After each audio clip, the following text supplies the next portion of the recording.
Hi అండి, welcome back to our channel. ఈరోజు video వచ్చేసి పచ్చి కొబ్బరి పాలతోటి పలావ్ చేశానండి. చాలా బాగుంటుంది.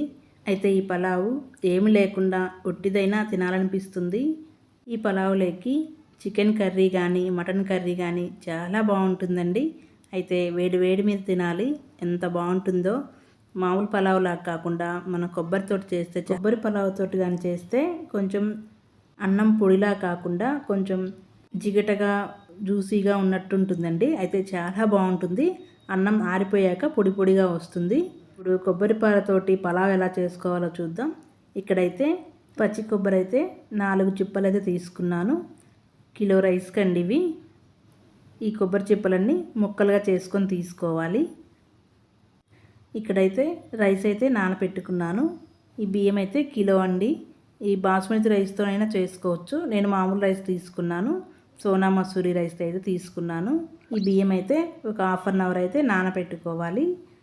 ఇక్కడైతే పచ్చి కొబ్బరి అండి. పచ్చి కొబ్బరి ఎప్పుడైనా మనం ఫ్రిడ్జ్లో పెట్టుకొని తీసుకున్నామంటే డీప్లో పెట్టుకోవాలి. ఒక హాఫ్ అన్ అవర్ ముందుగా తీసుకొని పెట్టుకుంటే చిప్ప అనేది కొబ్బరి అనేది బాగా ఊడొస్తుంది.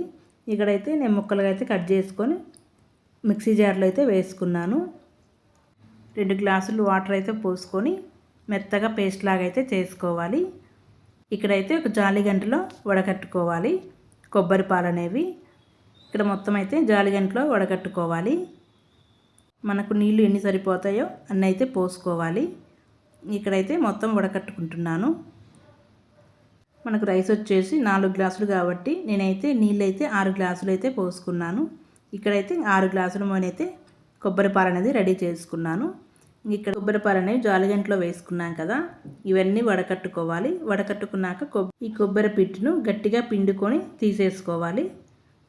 కొబ్బరి పిట్టులో కూడా పాలు ఉంటాయి కాబట్టి మనం గట్టిగా అయితే అనుకొని తీసేసుకోవాలి. ఇక్కడైతే పాలు రెడీ అయిపోయాయండి, కొబ్బరి పాలు. ఈ విధంగా అయితే కొబ్బరి పాలను రెడీ చేసుకొని పెట్టుకోవాలి. ఇక్కడైతే అన్నానికైతే ఒక గిన్నె అయితే పెట్టుకోవాలి. 6 స్పూన్లు అయితే ఆయిల్ వేసుకోవాలి. పలావులోకి కొంచెం ఆయిల్ అనేది ఎక్కువనే పడుతుంది. ఆయిల్ వేసుకున్నాక నెయ్యి వేసుకోవాలి 2 స్పూన్లు. పలావులోకి నెయ్యి వేసుకుంటేనే చాలా బాగుంటుందండి. అయితే ఇక్కడ 2 స్పూన్లు అయితే నెయ్యి వేసుకోవాలి. ఈ కొబ్బరి పాలతోటి ఒక్కసారి రైస్ చేసి చూడండి, చాలా బాగుంటుంది. పిల్లలు కూడా ఏ కర్రీ లేకుండా ఒట్టి రైసే తింటారు. అంత టేస్టీగా ఉంటుంది కొబ్బరి పాలతోటి మాత్రం పలావ్ అనేది. ఇక్కడైతే ఆయిల్ వేడైంది కదండి.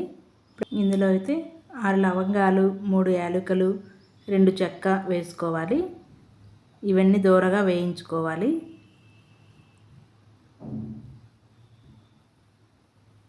నెక్స్ట్ అల్లం వెల్లుల్లి పేస్ట్ వేసుకోవాలి. అల్లం వెల్లుల్లి పేస్ట్ అప్పటికప్పుడు దంచుకొని వేసుకుంటే చాలా బాగుంటుంది. కచ్చా పచ్చగా దంచుకోవాలి. మరి మెత్తగా పేస్ట్ లాగా వేసుకుంటే అంత టేస్ట్ అనిపించదు. ఇక్కడైతే అల్లం వెల్లుల్లి పేస్ట్ పచ్చివాసన పోయేంత వరకు వేయించుకోవాలి. ఇందులో 4 రెబ్బలు కరివేపాకు వేసుకోవాలి.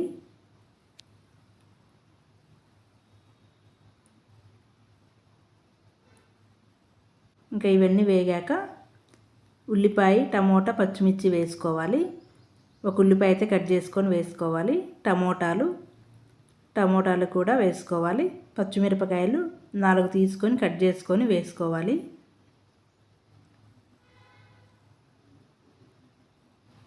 ఇక్కడ ఇవన్నీ వేసుకున్నాక మొత్తం ఒకసారి బాగా కలితిప్పుకొని ఇంకా మూత పెట్టుకొని ఒక 10 నిమిషాలు అయితే మగ్గించుకోవాలి.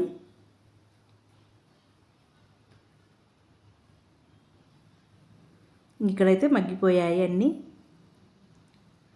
ఉల్లిపాయ, టమోటా అన్నీ బాగా మగ్గిపోయాయి. ఇప్పుడు ఇందులో అయితే ఇంకా మన కొబ్బరి పాలు తీసుకున్నాం కదండి, అవి అయితే వేసుకోవాలి. ఇప్పుడు చూపిస్తున్న గ్లాస్ తోటి 4 గ్లాసులు అయితే బియ్యం తీసుకున్నాను. ఇప్పుడు కొబ్బరి పాలు అయితే దీంతో 6 గ్లాసులు అయితే పోసుకోవాలి.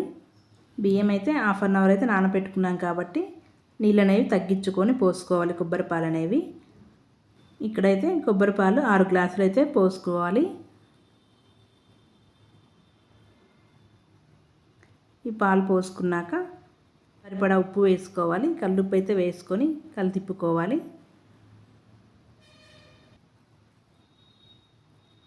ఇక్కడైతే ఒక 5 నిమిషాలు మూత పెట్టుకొని కొంచెం నీళ్లు మరిగాక బిర్యానీ మసాలా 1 స్పూన్ అయితే వేసుకోవాలి.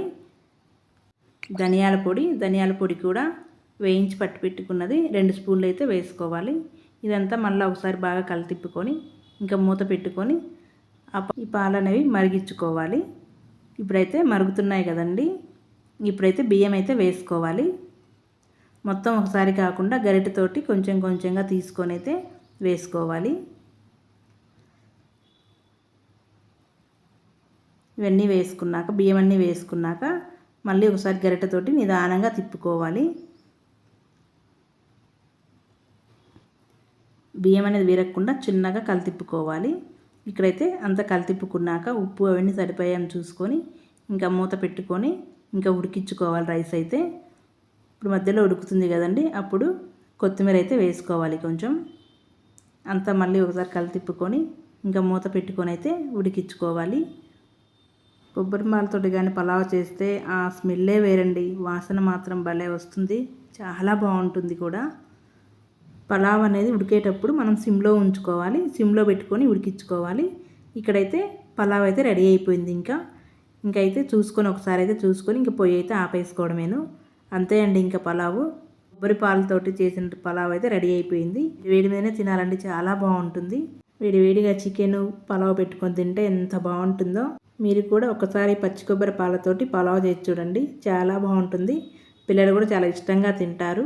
ఇప్పుడు నార్మల్గా కాకుండా ఈ విధంగా కూడా చేసి చూడండి, చాలా బాగుంటుంది. అంతే అండి. నా ఛానల్ నచ్చినట్లయితే లైక్ చేయండి, షేర్ చేయండి, కామెంట్ చేయండి, సబ్స్క్రైబ్ చేయండి. బాయ్.